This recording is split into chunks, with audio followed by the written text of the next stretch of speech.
mùi phăng của cán đô cán sổ đô này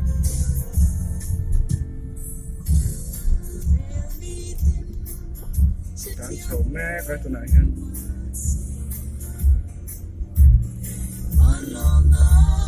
cán sổ giờ và cũng nghe sổ bông sổ thấp như thế à cán mẹ cả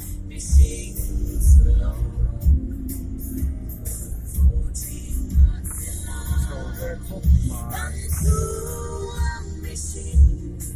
đi mùi phang quang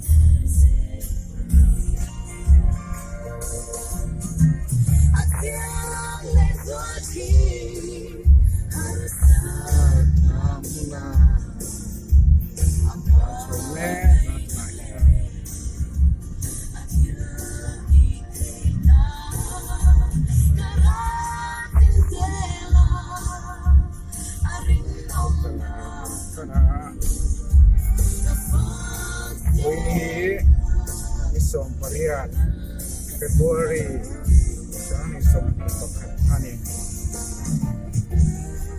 yan ay go tenda so pagkakani pagkakani dan leton beting daw sa wala dengan dua betul na ay so nung tay kung online ni ka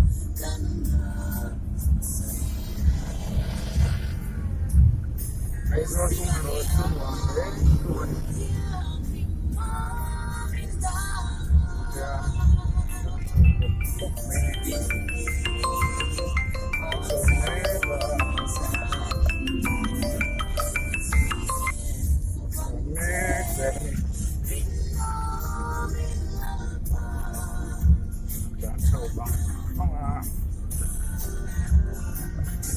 Fancy yan, hinoy din. Fancy guys yan. Mahihiyan kong club ko ka. Ang lay gospel singer Midoro Matuan. May sanong kagaguhan niya. Yan kagong kuhanin ng lay China. Lay China. Yan.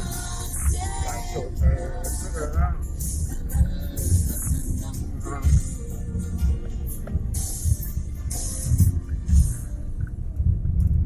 xì dây dấu để ta